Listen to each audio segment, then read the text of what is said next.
Let me just ask you though. Like, so you did you were 6-7 years in documentaries. What does that mean? Is there some amazing business in documentaries in New Zealand in the late '60s? I mean, what?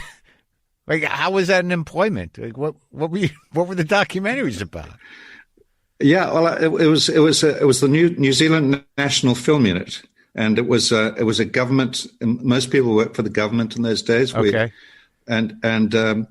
we made films for government departments, a lot for tourist and publicity. And occasionally we'd get a film. We'd make a film for ourselves. And so my very first film was for the New Zealand Post Office.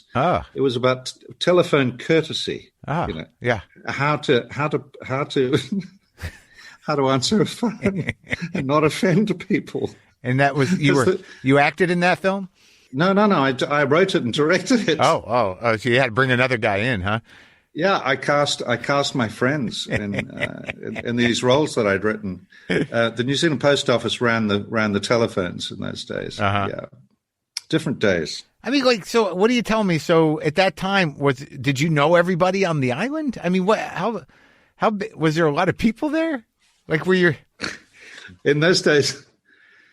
In those days, there were 2.5 million people in New Zealand, and 70 million sheep. Wow. We were vastly outnumbered by the sheep. And what are I don't want to be ignorant, but what are the indigenous people called? Maori. Right. Yeah. And now, was there a dynamic between the Maori and like your family or people in general when you were growing up? I don't know what the situation is there. Yeah, it's an interesting situation. I grew up in the South Island, and there's very, very few. There were very few Maori people in the South Island in those days. Things have changed considerably. Like Indigenous people, pretty much everywhere, there's disadvantage and a fair amount of poverty too up in the north. But things are changing rapidly, and the Maori people were. It's very different from Australia, for instance. There was a treaty called the Treaty of Waitangi that was struck between the Crown, the British, and the Maori people in 1840. Okay, and since the 90s, the Waitangi Tribunal has been redressing grievances and returning land and compensating in a monetary sense for loss of lands and deprivation one way or another. So while it's not perfect, I think we're a very different society than the one I grew up in. People are much more respectful and aware of Maori traditions and te reo, that's Maori language, and actually very proud of how integral Maori people and Maori culture is to New Zealand society. Yeah, isn't Taika Waititi Maori, part Maori? Absolutely. Yeah, because I just watched that movie. It's still in my mind because I watched that movie that you were in, The Hunt for the Wilder People. And was that kid Maori as well? Yeah, absolutely. What a great movie. Yeah. I think it's kind of a sort of kind of central to the story of New Zealand now too, that film in a strange way. Is it? Yeah, I think so. It has a sort of healing quality. Yeah. I mean, there's a lot of wounds, there's a lot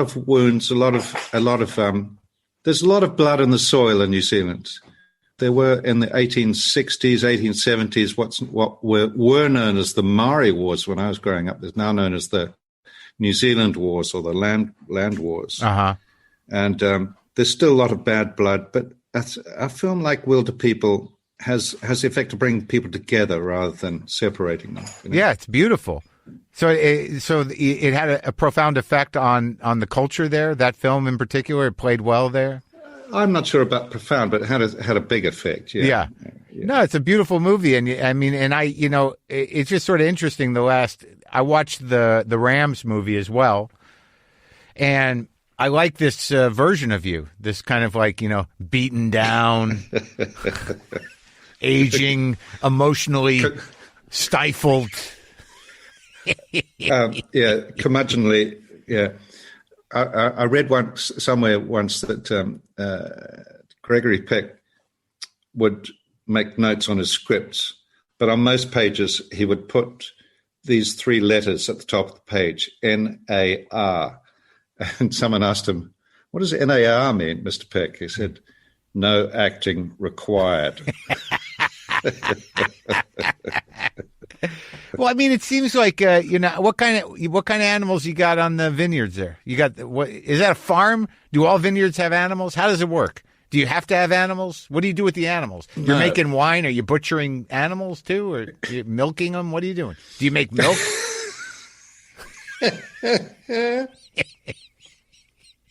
No, I don't make any milk. I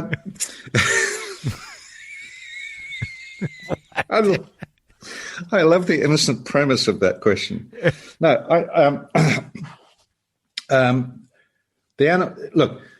everything we do here is organic. We make organic wines. We've used a lot of biodynamic principles, and for that, for instance, animals are absolutely integral to those procedures. So, okay.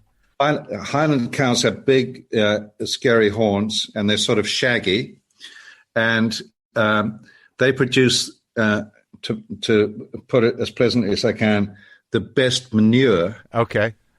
Possible for and manure is absolutely. We're all about soil health, and for soil health, you need good compost, good manure, because you're restoring nitrogen to the soil. I'm getting really boring now, Mark. I apologize. No, I mean, because I'm getting into this nerdy techie thing. It's okay. It's okay. But we're talking about poop, and that's always good. People enjoy poop talk. Like it's refreshing, isn't it? Yeah. As long as it's not too sciencey. The idea is, and I think that it's not. So you have these very exotic kind of. Prehistoric looking animals that you just have around so you can collect their shit. I mean, that's so you're shit farming with the cows to make the soil better for the wine. Yeah. Good shit, good wine, So that's how many cows do you have just for this purpose? Like, what's the herd number? I think I've got 12 or 14. We just had a few new calves. I haven't had a head count for a while. But I think it's about 14 at last count. I've got about 30 sheep. They also do the same thing.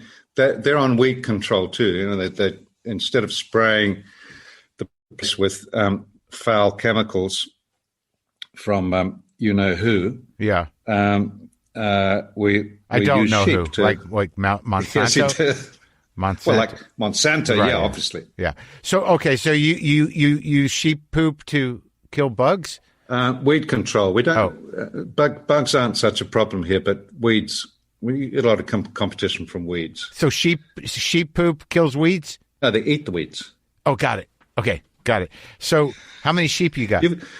You've got to get out of the house more, Mark. I know. I'm learning the secrets of farming. I know that I'm familiar with the eating of the. I learned a lot with the sheep movie that you were in, but yeah. So how many sheep is there over there? I think about 40 at the moment, 40 or 50. And do you name them? Do you shear them? Do you make wool? Do you have people come in and make wool? I do name some of them, and those are the ones that I don't want to end up on somebody else's plate. I have one called Jeff Goldblum, who is a retired ram, and he's a good friend. I can see him actually at the moment. He's up the top under a power pylon up there. Very nice ram. Is he neurotic and speak in a strange kind of rhythm?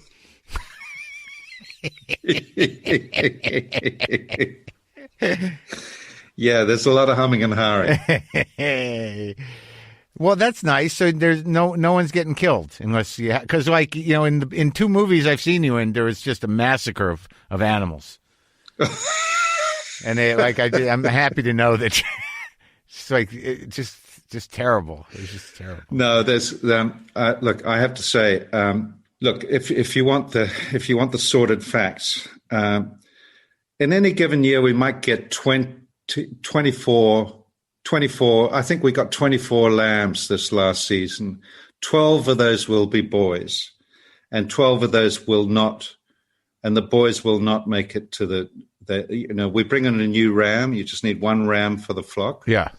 And the boys, they'll have a happy life, but not necessarily a very long life. Okay. Fine. Now, I think it's tough. It's tough on the farm. Why? It's tough on the farm. What? Oh, yeah. Because you got to, what do you do? Do you eat them? I do.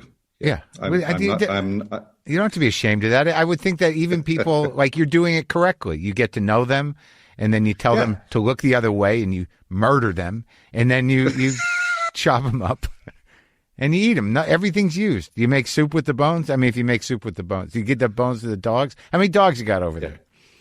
I just have one dog who's sleeping outside and scratching. Okay. Are you scratching or sleeping? Oh, sleeping. So right. I guess, like, okay, here's a pressing question. In the movie Rams, your new film, which I enjoyed a great deal. Good, thank you. Are those prosthetic testicles, or those actual balls? On the. Those are real balls, Mark. Okay. And you have to tilt your hat. Yeah. You have to tilt your hat. Yeah. Tip your hat. Yeah. To your average ram. There is no animal so prodigious on the planet. Let me tell you. Yeah. A good ram can cover 80 females, 80 ewes in a given day. 80. Now, even the worst sex addict from your town can't come anywhere close to that. No. They've tried, but it doesn't end well. Yeah, that's right. Back in the day, some guys got close. 80. That's what I hear. There was a time, Sam. But that's why they need very, very big testicles. I get it. Per body weight, they're the biggest balls on the planet. Yeah. Well, that's okay. That's good to know. That's I don't know what to do with that information. I was going to make a joke, but I couldn't come up with a name quick enough. Just slowly process it. Yeah. Sleep well, Yeah, I love the movie. I like both of those movies. I like the older movies too. So, like, so you didn't train as an actor. What, you just learning on the job? Were there directors that gave you some hints? Were there co-stars that you had that said maybe you should think about doing it this way? I mean, how did you pick it up? I think listening and kind of working it out for myself. And in the old days, we used to have what they call dailies or rushes. Sure. And we would all go file into a screening room a day or two after you'd shot that day and watch those dailies.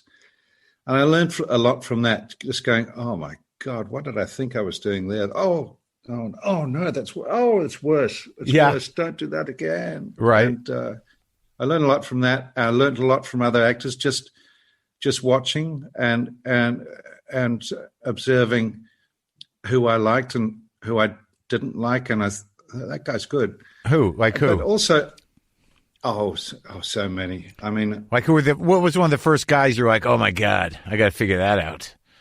That was great. I think I was processing that very early on. I was a big fan actually of British movies when I was growing up. So I like people like Dirk Bogarde and James Mason. Yeah. Those sort of actors. Oh, yeah. James Mason's great. I just watched those, a couple of the Joseph Losey scripts. I just watched. What was the one with Anne Bancroft? Was it the Pumpkin Eater? Was that it? The Pumpkin Eater? Oh, yeah. Oh, my God. That was brutal. I love those Losey films. Yeah. Do you know what I think? It might be the greatest film ever made, and I haven't seen it for a long time. It may have dated. But The Go-Between. Oh, I got to watch that. Oh, it's fantastic. Is that a Losey film? Yeah, Julie Christie. It's a fantastic, fantastic film. Edward Fox. I just watched The Accident, and because I'm watching on the Criterion Channel, they got all these Pinter scripts. So I watched The Accident, which I think had Dirk in it, and I watched The Pumpkin Eater, which had James Mason in it, and who was the lead in that? Peter Finch. Yeah, Peter Finch, Australian, Yeah, was he? interesting actor. Yeah, Yeah. I remember. I've seen Network many times, and that was the last movie.